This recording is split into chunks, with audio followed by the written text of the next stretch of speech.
తిరిగి బీసీఎన్ న్యూస్కి స్వాగతం.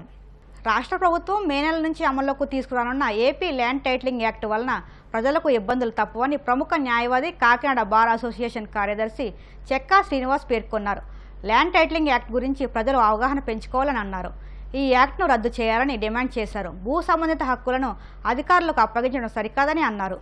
ఈ సామాన్య మానవుడికి సమస్య వచ్చిన వెంటనే వాళ్ళ ఆస్తి గురించి ఫస్ట్ అప్రోచ్ అయ్యేది one and only remedies courts.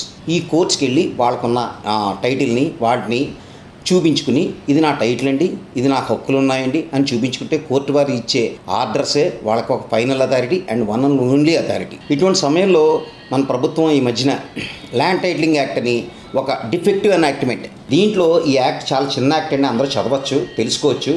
మా అడ్వకేట్స్ అందరూ కూడా నెల 15 రోజులు రిలే నిరాహార దీక్షలు చేస్తూ ఈ ల్యాండ్ టైటిలింగ్ యాక్ట్లో ఉన్న డిఫెక్ట్స్ అన్నీ కూడా ప్రజల్లో తీసుకెళ్లాలన్న ముఖ్య ఉద్దేశంతో మాత్రమే మీరు రిలే నిరాహార దీక్షలు, అలాగే హైకోర్టులో రిట్ పిటిషన్ ఫైల్ చేయటం, ఇవన్నీ కూడా పాంప్లెట్స్ అన్నీ కూడా గ్రామాల్లోకి వీళ్ళందరికీ చెప్పడం, ఇవన్నీ కూడా చేసాం.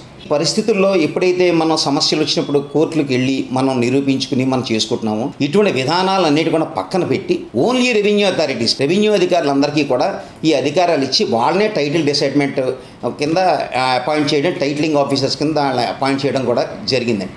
ఈ టైటిలింగ్ ఆఫీసర్ ఎప్పుడైతే టైటిలింగ్ ఆఫీసర్ దగ్గరికి వెళ్తారో అతనే టైటిల్ డిసైడ్ చేస్తాడు. టైటిల్ డిసైడ్ చేసిన అతని ఆర్డర్స్ మీద మీరు కానీ ఇన్ఫ్రింజ్మెంట్ అంటే దాని మీద ఆర్డర్స్ సరిగ్గా లేవని కానీ మీకు కానీ అనిపిస్తే మీరు హైకోర్టుకే వెళ్ళాలి. మళ్ళీ ఈ సివిల్ కోర్ట్స్కి జ్యూరిస్డిక్షన్ తీసేయడంతో హైకోర్టుకి వెళ్ళవలసిన పరిస్థితి వస్తుంది. ఈ రోజుల్లో చూస్తున్నాం, హైకోర్టు అంటే స్టేట్కి ఒకటి ఉంటుంది. ఆ స్టేట్కి ఉన్న దాంట్లో అపీల్స్, క్రిమినల్ చాలా వ్యవహారాలు అన్నీ కూడా ఉంటాయి. దాంతోపాటు ఒరిజినల్ జ్యూరిస్డిక్షన్ ఈ టైటిలింగ్ మీద కూడా ఇవ్వడంతో చాలా ఇబ్బందులు కూడా ముందు కూడా చాలా ఫేస్ చేయాల్సి వస్తుంది. సామాన్య మానవుడికి కూడా హక్కులు లేకుండా వాళ్ళ హక్కులకు భంగం కలిగించే విధంగా తీసుకొచ్చిన ఎనాక్ట్మెంట్ని మనం ఖచ్చితంగా ప్రజలందరూ దీన్ని ఖండించాలి.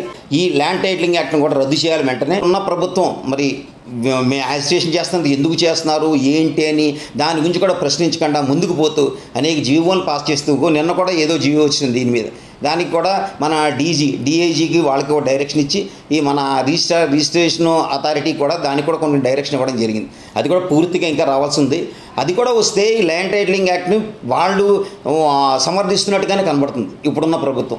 ఏ స్టేట్లో లేని మన స్టేట్లోనే ఎందుకు పెట్టారో కూడా అర్థం కాని రీతిలో ప్రజలు చాలా సతమవుతున్న పరిస్థితుల్లో ఈ వివరాలన్నీ తెలపడానికి నాకు అవకాశం ఇచ్చిన అందరికీ కూడా కృతజ్ఞతలు తెలియజేసుకుంటాను.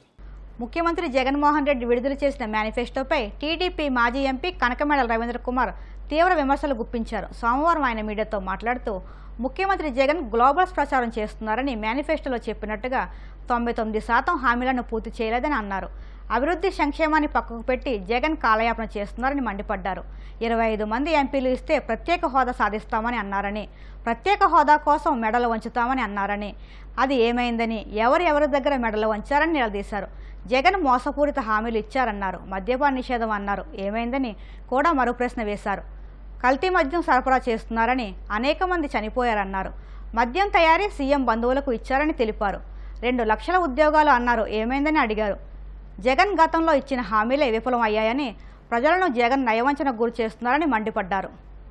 దురదృష్టం ఏంటంటే నిన్నటి పెట్టిన సభల్లో ఆయన చేసిన దానికన్నా చంద్రబాబు గారు 2014లో చేయని దాని గురించి ఎక్కువ మాట్లాడటానికి చెప్పారు. ఆయన ప్రజలు నీకు అధికారం ఇచ్చారు, మా పార్టీని ఓడించారు, నిన్ను 151 సీట్లతో గెలిపించారు, ఇంకా చంద్రబాబు నాయుడు గారి జపం చేస్తూ మీరు మీ యొక్క అభివృద్ధిని సంక్షేమాన్ని పక్కకు పెట్టి ఇంకా చంద్రబాబు నాయుడు గారిని తిట్టడం ద్వారా మీరు కాలయాపన చేస్తున్నారు. నేను అందుకని నోటి మాటలతో కన్నా రాతపూర్వకమైనటువంటి ఆధారాలతో నేను మాట్లాడాలనుకుంటున్నాను. ఎందుకనంటే ముఖ్యమంత్రి గారు గోబల్స్ ప్రచారానికి మళ్ళీ వైఎస్ఆర్సీపీకి చెందిన వాళ్ళందరూ వాళ్ళు ఏమిటంటే ఇదిగోనండి మేనిఫెస్టోలో 99% అని ఇక్కడ ముద్ర వేసుకుని 99% అమలు చేసేసామని చెప్తున్నారు.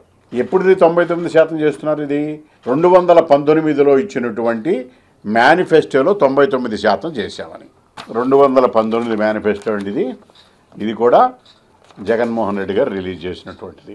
నిజమే కదా, ఎందుకంటే ముఖ్యమంత్రి గారు 99% చూపిస్తున్నాడు కదా. ఆ 99% దేంట్లో అనేది ఆయన చెప్పుకోవటంలో 99%, ఆచరణలో 99% అనేది మనం చూడాలి. 99%లో మొట్టమొదటిది ఫస్ట్ పేజీలోనే ఆయన రాసినటువంటిది పరిశ్రమలు అన్నటువంటి అంశం కింద మొదటి హామీ ప్రత్యేక హోదా ఏమన్నారైనా 25 మంది ఎంపీలను ఇవ్వండి, కేంద్రంలో ఉన్నటువంటి వాళ్ళని మెడలు వంచి ప్రత్యేక హోదా సాధిస్తాను, వాళ్ళు ఎవరైనా సరే రాజీ పడే సమస్య లేదు, వాళ్ళ మెడలు ఉంచుతాను అని చెప్పారు. ప్రత్యేక హోదా సాధించారా అండి? అది ప్రజలకి వదిలేస్తున్నా, సాధించారో లేదో నేను ప్రత్యేకించి చెప్పనక్కర్లా. మెడలు వంచారా అండి వాళ్ళు? వీళ్ళ సంగతి కాదు, జగన్మోహన్ రెడ్డి గారు మెడలు ఉంచారా లేదని అడగట్లా. జగన్మోహన్ రెడ్డి గారు కేంద్ర ప్రభుత్వంలో ఉన్నటువంటి అధికారులు లేదు మంత్రులు, ప్రధానమంత్రులు వాళ్ళ మెడలు వంచారా ప్రత్యేక హోదా కోసం? ఎందుకంటే 22 మంది ఎంపీలను ఇచ్చారు, 10 మంది రాజ్యసభ సభ్యులను ఇచ్చారు. మరి అయినా కూడా దాదాపు 31 మంది పార్లమెంటు సభ్యులు ఉంటే మీరు ప్రత్యేక హోదా కోసం కేంద్ర ప్రభుత్వం అధికారంలో ఎవరు ఉన్నా మెడలు ఉంచుతామని చెప్పినటువంటి మొట్టమొదటి ఎలక్షన్ హామీ ఏమైనది? ఇది చిన్న హామీనా? ఈ హామీతో మీరు ఫస్ట్ అధికారంలోకి వచ్చారా లేదా? ఇది మోసపూరితమైన వాగ్దానమా కాదా? మద్యపాన నిషేధము, టోటల్ ఎరాడికేషన్ ఆఫ్ లిక్కర్. ఈ మద్యపాన నిషేధము కాపురాలలో మద్యం చిచ్చుబెడుతున్నది, మానవ సంబంధాలు ధ్వంసమైపోతున్నాయి. అందుకే అధికారంలోకి వచ్చిన తర్వాత 3 దశలలో మద్యాన్ని నిషేధిస్తాము, లక్షలాది కుటుంబాల్లో వెలకట్టలేని సంతోషము అని చెప్పి 2019లో వాళ్ళు ఇచ్చినటువంటి 2వ పెద్ద హామీ. మద్యపానం నిషేధించారండి? అది కూడా ప్రజలకు నేను వదిలేస్తున్నా. తెలియాలి కదా మద్యపానం నిషేధించారా లేదా? జరిగినటువంటి రివర్స్ టెండరింగ్, రివర్స్ పాలన పేరుతో, రివర్స్ గవర్నెన్స్ పేరుతో విధ్వంసం సాధించినటువంటి వ్యక్తి 2024లో ఈ మోసపూరితమైనటువంటి వాగ్దానాలతో చేసేటటువంటి ప్రణాళిక ఇది పూర్తిగా వంచనతో మోసంతో కూరుకున్నది. కనుక ఇలాంటి పరిస్థితుల్లో రాష్ట్రం పట్ల 2047 విజన్ కలిగినటువంటి తెలుగుదేశం పార్టీ జాతీయ అధ్యక్షులు, మాజీ ముఖ్యమంత్రి, 14 సంవత్సరాలు ఆంధ్రప్రదేశ్ రాష్ట్రానికి, ఆంధ్రప్రదేశ్ విడిపోయిన తర్వాత తొలి రాష్ట్రానికి ముఖ్యమంత్రిగా చేసి అభివృద్ధి పదంలో నడిపించి సంక్షేమాన్ని అభివృద్ధిని 2 కళ్ళగా పెట్టుకుని రాష్ట్రానికి సమర్థవంతమైన నాయకత్వం వహించగలిగినటువంటి ఏకైక నాయకుడు చంద్రబాబు నాయుడు గారు. ఆయన నాయకత్వంలో నడుస్తున్నటువంటి ఎన్డీఏ కూటమిని ఎన్నికల్లో గెలిపించి మళ్ళీ ఆంధ్రప్రదేశ్ రాష్ట్రాన్ని రక్షించుకోవాలని మీ ద్వారా ఆంధ్రప్రదేశ్ ప్రజలకి విజ్ఞప్తి. పశ్చిమ గోదావరి జిల్లా భీమవరం జేపీ రోడ్లోని ఆనంద ఫంక్షన్ హాల్లో పరిణయ ఎగ్జిబిషన్ సోమవారం ప్రారంభమైంది. Saris, designer blouses, kurtis, real jewellery, diamonds, imitation jewellery, decors, suits, hifi fashions, దేశం నలుమూలల నుంచి సేకరించిన 100 మందికి పైగా డిజైనర్స్చే రూపొందించిన వస్తువులు లభ్యమవుతాయని నిర్వాహకులు టీవీ రావు తెలిపారు. మే 1వ తేదీ వరకు ఎగ్జిబిషన్ ఉంటుందని పేర్కొన్నారు. ఈ అవకాశాన్ని భీమవరం పట్టణ పరిసర ప్రాంత మహిళలు సద్వినియోగం చేసుకోవాలని కోరారు.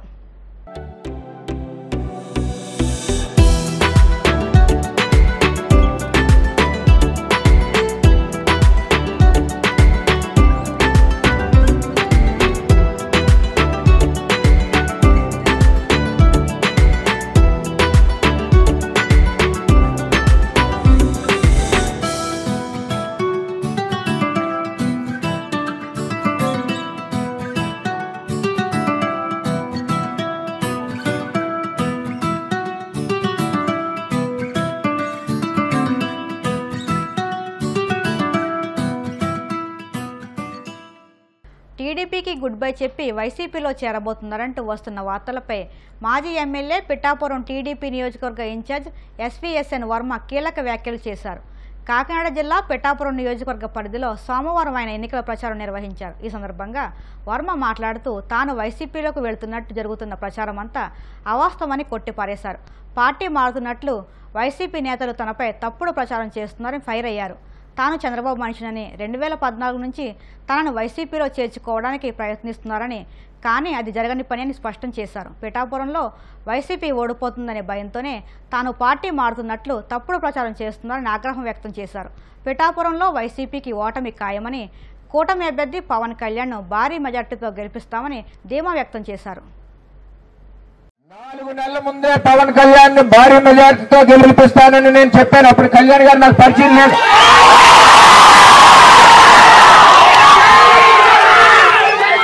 ఈరోజు మెజారిటీతో చంద్రబాబు నాయుడు గారు ఇచ్చిన మాటకి, కళ్యాణ్ గారికి ఇచ్చిన మాటపై నిజాయితీతో, కసితో పవన్ కళ్యాణ్ గారిని గెలిపించాలని పనిచేస్తా ఉన్నాం. మనం భూమి జగన్ భూమి వారం రోజుల నుంచి వర్మ గారు బుధవారం నాడు వైసీపీలో గెలిపోతున్నారు.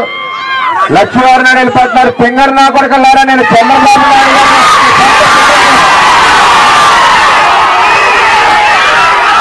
మీరు నన్ను 2014 నుంచి ప్రయత్నిస్తున్నారా, మీ వల్ల ఏది అవ్వదు. మచ్చలేని వాడిని, తప్పు చేయని వాడిని, మాట ఇస్తే మాటకి కట్టుబడి వాడు ఇవ్వమని చెప్పి తెలియజేస్తా ఉన్నా. ఇవాళ జగన్మోహన్ రెడ్డిని అడుగుతున్నా, జగన్మోహన్ రెడ్డి నువ్వే ఎలక్షన్ అయ్యాక పవన్ కళ్యాణ్ చంద్రబాబు సమక్షంలో వచ్చి నీ దగ్గర పందుకొక్కులందరూ కూడా అప్పుడే మా తలుపులు తడుతున్నారు. ఆ పండుగొక్కల్ని కాసుకోని తప్పితే మాలాంటి నిజాయితీగా ఉన్న వ్యక్తుల మీద బ్లూ మీడియాతో పనికి మాల్ని రచ్చ చేస్తే ఈవేళ పిఠాపురంలో ఓడిపోతామని మీకు తెలుసు, గీత గారికి పిఠాపురంలో ఓడిపోతామని తెలుసు. ఈవేళ మన మీద ఈ విధంగా చేస్తుంది కబడ్డార్ బ్లూ మీడియా అని తెలియజేస్తూ, జగన్మోహన్ రెడ్డి నువ్వు ఎప్పుడు వస్తావో నేను కండుగా పట్టుకుని ఉన్నాను, మా పార్టీలోకి రమ్మని ఆహ్వానిస్తున్నాను. వార్తలు ముగించే ముందు ముఖ్యాంశాలు మరొక్కసారి. ఏపీలో అధికారుల తీరుపై టీడీపీ అధినేత చంద్రబాబు అసహనం, పింఛన్లు ఇంటింటికి వెళ్లి అందజేయాలంటూ డిమాండ్.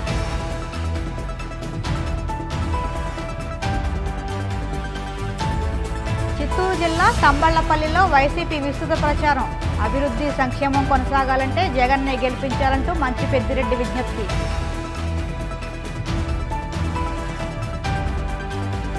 వచ్చే ఎన్నికల్లో గెలిచేది కూటమి ప్రభుత్వమే, పిఠాపురంలో మద్దతు తెలియచేయాలన్న జనసేన పార్టీ అధినేత పవన్ కళ్యాణ్.